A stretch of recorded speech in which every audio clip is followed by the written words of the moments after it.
As pilastras básicas da Lei de Responsabilidade Fiscal foram violadas, porque houve uma afronta à Constituição do país e o atentado contra o Poder Legislativo.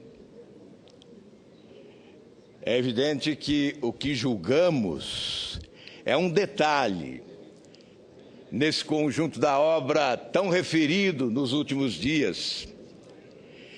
Sim, como Paulo Brossard e Janaína Pascoal, eu também entendo que o Senado, soberano como é, poderia agregar a esse processo de impeachment fatos que aqui não chegaram, inclusive porque foram excluídos pelo presidente da Câmara, Eduardo Cunha, que excluiu em benefício da presidente Dilma fatos relacionados ao Petrolão, crimes estarrecedores que foram revelados pela Operação Lava Jato.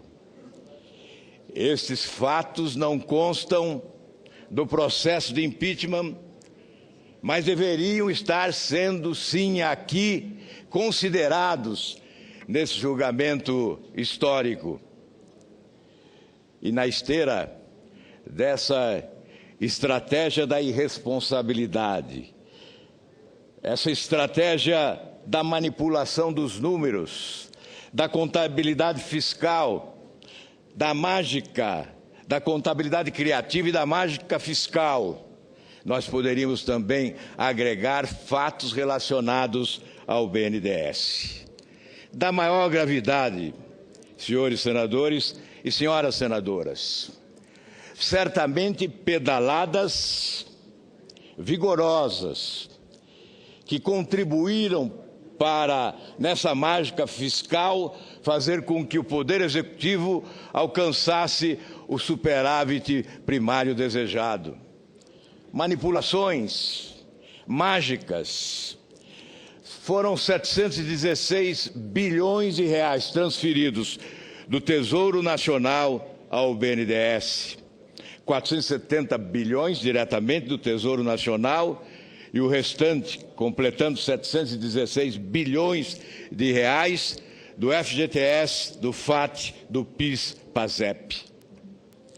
Recursos no caixa do BNDES para financiar empresas nacionais, as campeãs nacionais, e também outras nações, ideologicamente próximas dos governantes, muitas das quais que instalaram ditaduras corruptas e sanguinárias, beneficiadas com recursos públicos do nosso país, com o subsídio arrancado do contribuinte brasileiro, porque serão 184 bilhões de reais de subsídios até 2060.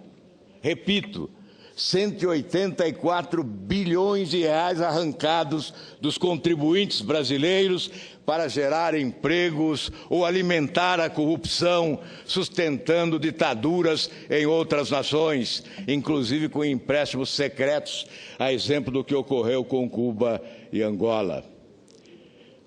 Portanto, nós poderíamos, sim, agregar aqui no Senado Federal fatos relevantes que acrescentariam justificativas ao processo de impeachment. A defesa da presidente no dia de ontem poderia ser considerada por alguns mais exigentes uma defesa patética, um discurso com as costas voltadas para a realidade vivida no país, porque ao proclamar o êxito do seu governo, ignora o drama vivido pelos brasileiros, porque o que há não é a constatação da consagração da competência administrativa e da moralidade pública. O que há é a consagração da incompetência administrativa e da imoralidade pública que empurrou o país para uma crise sem precedentes, com inflação, com recessão, com uma dívida pública alarmante que alcança 4 trilhões de reais, obrigando o governo brasileiro a investir anualmente a metade do que arrecada para o pagamento de juros e serviços. Nesse ano, 1,328 bilhões de reais que poderiam alimentar o desenvolvimento nacional serão entregues para o pagamento de juros e serviços da dívida. Esse é um governo fracassado. Fracassou eticamente, fracassou politicamente, fracassou administrativamente e tem que ser substituído imediatamente através desse processo de impeachment que atende os pressupostos indispensáveis, consolidados, sobretudo, nesse memorável parecer do senador Antônio Anastasia, que revela a sua competência em nome do futuro desse país. Mas, para concluir, senhor presidente, falar da esperança e dos sonhos de um Brasil melhor, com instituições que alcançaram a maturidade, com uma sociedade que, da mesma forma, alcançou maturidade para exigir um Brasil melhor.